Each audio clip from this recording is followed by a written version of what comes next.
We open on Dean joining the girls for a night of riffing on the Donna show, making fun of its dated elements. What's this one about? The husband, Alex, comes home late for dinner, and he didn't call. Might as well kick the dog, too. Huh.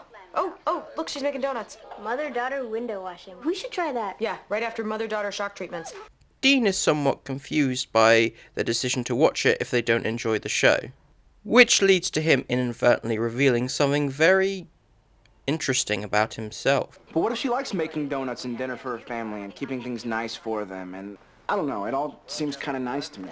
A wife cooking dinner for her husband? And look, she seems really happy. Hey, I'm not saying a word. But we'll have to come back to that later on. As for the time being, we'll have to go to a couple of days later, where Lorelai and Rory head off to Luke's as usual, and they decide to pester Luke about redecorating the diner. Painting's a pain. I'd have to close the place for a day, which I can't afford, or paint it in the middle of the night, which I don't want to do because I hate painting. He won't talk, he won't reason, he won't spruce. You might as well forget it, Lorelai.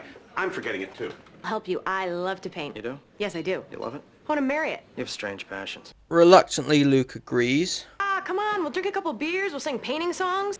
Grab your brush and grab your rollers, all you kids and all you bowlers, we're going painting today. Despite all of that, much to the excitement of Taylor, which makes the prospect even more dreading. I hate that he's pleased. You'll drop a gum wrapper in the street in front of his store later. Yeah, good idea. Babette comes round asking Rory to babysit their new cat following the death of Cinnamon, and Rory agrees, though this means leaving the bird she has to take care of as part of a school project in the hands of Lorelai, who decides to name the bird Stella, so I think we all know what joke is coming. Initially, she asks Dean if he wants to come along with her, but then the subject of earlier comes up. Well, so she cooked a lot. You really like that concept, don't you? No, well, yeah, sort of. But the general idea of a wife cooking dinner for her husband and family, that's nice. The whole concept that her one point in life is to serve somebody else. As I've stated before, Dean is considered to be one of the most unpopular characters on the show, and this particular aspect of his character is one of the main reasons behind it. Now, while you may argue that this is obviously an intentional character flaw, which over the course of the episode he's going to grow out of, because there are so many of these incidences, and quite a few of them are unintentional, it kind of stacks up, and some of these become less forgivable, I suppose. It's difficult to say. Well, you just feel that way because your mother feels that way. Oh, what, so I have no opinions of my own? Please tell me how we got into an argument about the Donna show. I don't know. Whatever the case, things are very awkward between Rory and Dean now, so Rory hatches a plan.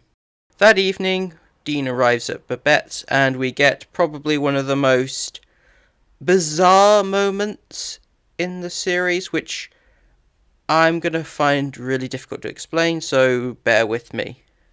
You made me dinner. And dessert. I'm sorry, I thought it was obvious.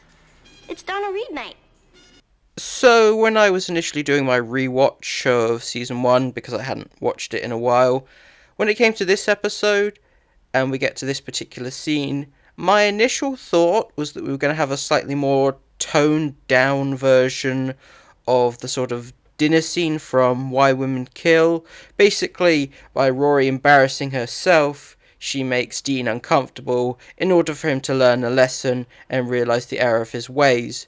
But instead, what happens is, for one night, Dean gets his 50s family setting fantasy. He still comes to the conclusion that he doesn't want Rory to be like this, but it's still strange to basically give him what he wants. So I think it's best that we move on to something a bit better, which is the scenes with Lorelai and Luke at the diner, figuring out the painting and redecorating, while also avoiding the rest of the town who are harassing Luke. You know, this place hadn't been painted since my dad was alive. This store was his life. Mine too, I guess. How come you opened a diner? Why didn't you keep it a hardware store? Just thought a diner would be more fun. That's a hard word for you to say. While doing so, they come across something left behind by Luke's late father. You know, I still think there's a spot on the wall somewhere where my dad took an order one day when he ran out of paper. Giving us one of the most quintessential Luke and Lorelai iconic moments. I guess it is time for a little spruce. Let's not spruce this particular spot. When she gets home. Stella! I told you. Luke, Stella got out, and I don't know, do I put seed on the floor? Who the hell is this? What do you mean, who is this? It's Lorelai. Who else would call you looking for her baby chick? You're right. I'm the idiot. Go on. Luke decides to come over, naturally confused, and is surprised to discover there actually is a bird missing. No, she cut right in front of Okay, me. well, she's being graded, so let's not squash her. Eventually the bird is found, albeit at the cost of a lot of Lorelai's stuff. Hey, Luke, what did you mean earlier? If I didn't have a chick here, why did you think I was calling? No, I thought you were calling about the chick. Okay. The following day, still curious about what Luke meant, Lorelai decides to discuss it with Suki. Sounds a little like code for I'm not wearing any underwear. So you're saying Luke thought I made up a crazy story about having some chick loose in the house just to get him in bed? Maybe he thought you wanted to see him and you didn't know how to say it. That's nuts. And while once again Lorelai dismisses it, maybe Suki might be right. In fact, it gets to the point that at Friday night dinner, Do you have feelings for this man? Maybe I do. I haven't given it that much thought. I'm glad you were finally honest with me.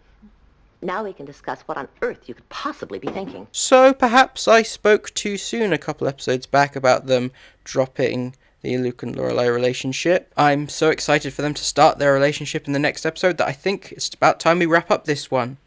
And so... Hey, nice shirt. Take it off. Wait, what? Christopher. Oh dear. Dad! And so ends that damn Donna Reed. This is a pretty mixed bag of an episode. On the one hand, it's a great Luke and Lorelai episode, and we're getting pretty close to them finally getting together, hopefully. But it's also a very strange Dean and Rory episode, and we start to see the more negative aspects of him, the more intentional stuff at the moment, but soon we're going to get to the unintentional moments, which have eventually led to him becoming very unpopular with people. That's all for now. If you haven't already, please support the channel by hitting subscribe, turning on notifications, liking and commenting your thoughts on the episode. You can find and follow me on Twitter here, and I'll see you next time for Christopher Returns. I just had an impure thought about your father. It isn't the second Saturday of the month. Hey, I heard you had an impure thought about me.